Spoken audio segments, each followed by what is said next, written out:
Ayan, napalabas guys ang lula nyo. Tagal ko na rin hindi nakalabas. Mga ilang araw na rin dahil panay na ang ulan. Pero ngayon buti na lang guys ay may araw. Pero alam ko uulan din mamaya.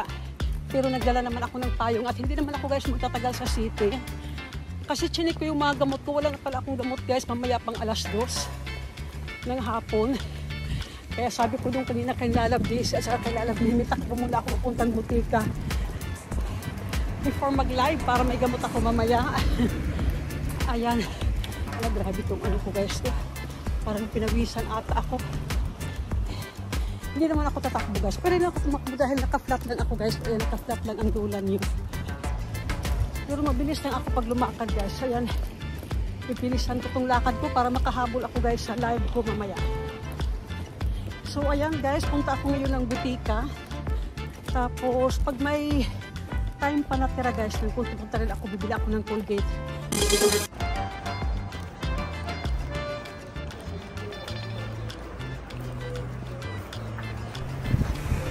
Ayan, napakatahimik na lugar guys, halos walang tao.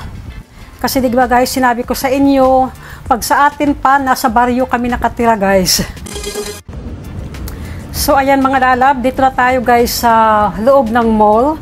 Galing na ako kanina sa butika, kasi nga lang guys, pagpasok ko kanina ay super daming tao at pang ilan pa ang number ko. So ayan, ang ginawa ko guys ay ayan, ikot-ikot na muna dito sa loob ng mall. So ayan guys, dito na tayo sa butika at kukuha ako ng number. Tingnan natin kung pang ilan ako.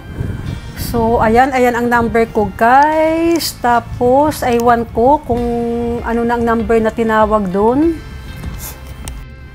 So, ayan mga lalab, magbabayad na ako.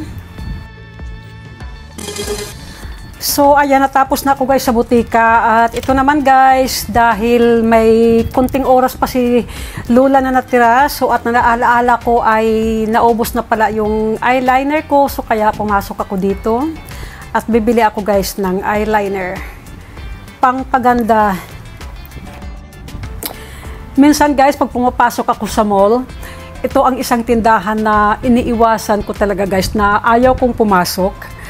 Dahil ang daming temptation dito guys. Alam nyo naman ang lola ako guys, napakahilig ko sa makeup. Ayan, lipstick, ganyan guys. Isang example na lang yung katulad ng lipstick guys. Kahit marami pa akong lipstick na magamit, ayan, bibili pa rin. Pero ngayon guys, napilitan ako dahil, ayan nga, kailangan ko talaga ng eyeliner. So ayan guys, tapos na tayo sa mall. So ayan, bago tayo uuwi guys, may dadaanan tayo dito na nagtitinda ng mga damit, mga bulaklak. At mayroon din isang matanda dito guys na nagtitinda ng mga used na mga gamit na mga gamit ano. At alam nyo guys, naaawa ko every time na nadaanan ko to siya, naaawa ako sa kanya dahil wala ngang bumibili sa kanya mga lalab dahil ang mga panindan niya is mga lumang gamit na.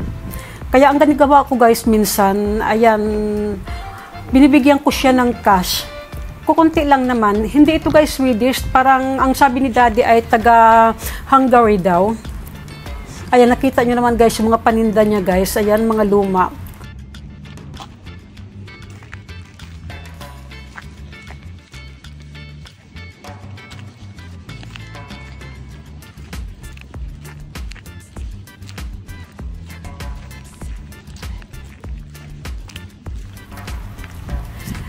Ayan mga lalab guys, ikukuwento ko pala sa inyo, dito sa Sweden guys, ano, nakakaiba guys, dahil, ayan, ang mga tindahan dito guys ay hindi pwede magbinta ng mga alcohol. So, isa lang ang, sa lugar namin lang guys, ano, sa lugar namin, isa lang guys ang nagtitinda ng alcohol at ng mga inumin. At ang may-ari nito guys ay, tawag dito ay gobyerno. So ngayon papasok ako dito guys, hindi naman ako bibili ng tawag ito guys, ng inumin or alcohol guys, ano, ipapakita ko lang sa inyo ang loob, sa loob guys, at bibili na rin siguro ako ng isang, ano guys, parang soft drinks ito, pero na made of coconut, gustong-gusto ko talaga ito siya guys. Pero tumitikim lang ako nito guys. Hindi ko nauubos dahil bawal nga sa akin yung alcohol. Gusto ko lang talaga guys yung lasa niya dahil may kunting alcohol lang siya. Parang 2% lang ata. Matamis siya guys. Tapos yung alcohol, yung inumin na ito ay tawag nito guys, made of coconut at saka yung pinya. Kaya nagustuhan ko. So ito guys. So dito na tayo sa loob ng tindahan ng mga alcohol guys, at makikita natin, ayan guys, ang dami nilang paninda na iba't ibang klase ng mga alcohol guys. So ayan, bumili na ako guys. Ayan ang bibili. Ito guys ang binili ko. Tropicana ang pangalan nito. Made of pineapple at coconut.